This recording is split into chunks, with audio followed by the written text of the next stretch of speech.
Hi everyone, welcome to the lecture on Congress. So now we are moving away from our introduction to the foundations of American government. We talked about key ideas and history of how our institutions got shaped. Now we're going to talk more detail about those institutions. So we are going to start with Congress today. And let me start with a question for all of you. Think about if somebody asks you, which institution do you trust the most? Is it our legislature? Is it our executive? Or is it our judiciary? You probably didn't answer legislature. When you ask people which of the three branches of government do they trust, very few say they trust Congress the most. Polling in the last couple of decades has consistently rated Congress's approval lower than the executive and lower than the judiciary. And so this is interesting for two reasons. First of all, members of Congress are routinely reelected.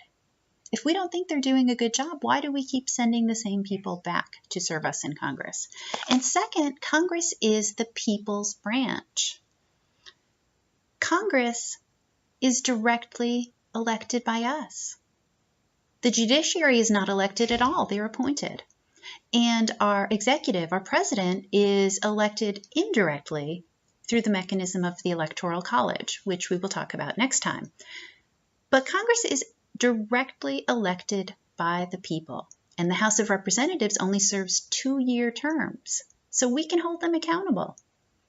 So it's a little bit of a puzzle that this is the people's branch. Why don't we have a high opinion of them?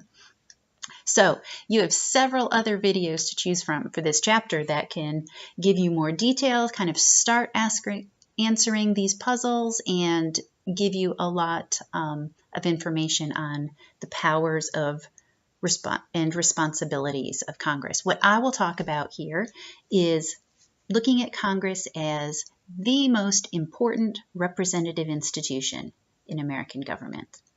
So what does it mean that Congress is a representative institution? We think of representatives as our agents. We, as voters, we choose our representatives through elections. Voters can hold the representative accountable in the next election. If we don't like how they're doing the job we sent them to do, we can replace them with someone else. So the job of a congressman is to represent his constituency. So the constituency is the geographic region that elects a congressman. So there's different ideas on what it means to represent his district. One argument for this is that the representative or the agent of the voters should respond to citizen preferences. He should find out what the citizens want him to do on a certain issue and then vote accordingly in Congress. This is called a delegate model of representation, that we send them to do exactly what we want. That's all their job is. They're acting for us. Another way of thinking at it is that we send representatives to look out for the best interests of citizens. This is called the trustee model of representation. In this model, we want the representatives to use their judgment, not necessarily ask the voters what they want in each specific area, because perhaps the representative has better information. Maybe he knows more than the citizens do about the details of this issue. So in the trustee model, we want the representative to do what he believes is best for citizens. So still looking out for the citizens in his constituency, but using his own judgment instead of just doing exactly what they tell him to do. Another argument about representation is, does it matter if representatives look like the citizens they represent? So is it a problem that demographically Congress is older, Congress is whiter, and Congress is more male than America as a whole? if you look on page 135 of your textbook, which I happen to have right here, this table summarizes the demographic makeup of Congress. And so you can think about how these factors compare to the general population. Maybe this is something you could discuss on the forum and discuss the question of whether this makes a difference. You know, does it make a difference that Congress is overwhelmingly made up of older white men?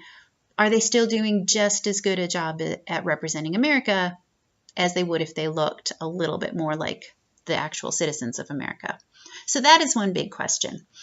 And again, you'll have a lot more detail about this on the other videos, but I will just say very quickly that the main function of the legislature within our political system is to make the laws. So Congress makes the laws, the executive executes the laws and enforces them, and then the judiciary settles disputes about them.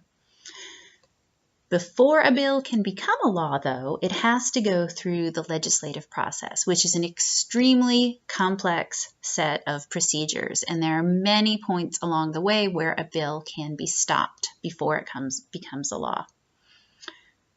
And so one final question, as the congressmen are debating these different bills, deciding how to vote on each one, whether to use their ability to stop a law in its tracks or whether to push a law forward, there's the question of how Congress decides. First, they may be wanting to please their constituency. So members of Congress want to be reelected. They will do either what is in the interest of their constituency, what they believe their constituents want, in order to have something positive to say when they try to get reelected. A second group that influences how Congress decides are interest groups. Interest groups can act in a number of ways. They can mobilize followers within the constituency, or they can contribute campaign funds. So both of these are important ways where an interest group can make their preferences clear to congressmen. And finally, the party has an influence on how members of Congress decide. You know, there is often a very clear symbol from the party leadership of how the party wants congressmen to vote on a certain issue. And they cannot force a person to vote a certain way. They can make the party's position very clear, but they do have some resources. Things like committee assignments. Being placed on an influential committee helps a congressman build a name for him or herself, helps them achieve what they want to achieve for their district. So, you know, having the power to give them a good position on the committee is a way for the party to exercise some influence. Also, access to the floor. In the House of Representatives, you may or may not get the chance to present your bill on the floor, or you may or may not get recognized to contribute to debate. And finally, there is the process of log rolling, of building coalitions among different members of Congress. And so the way that works is if, you know, one congressman has a very strong desire to get a certain bill passed, there may be another bill that he doesn't really care either way, but another congressman cares about this second bill.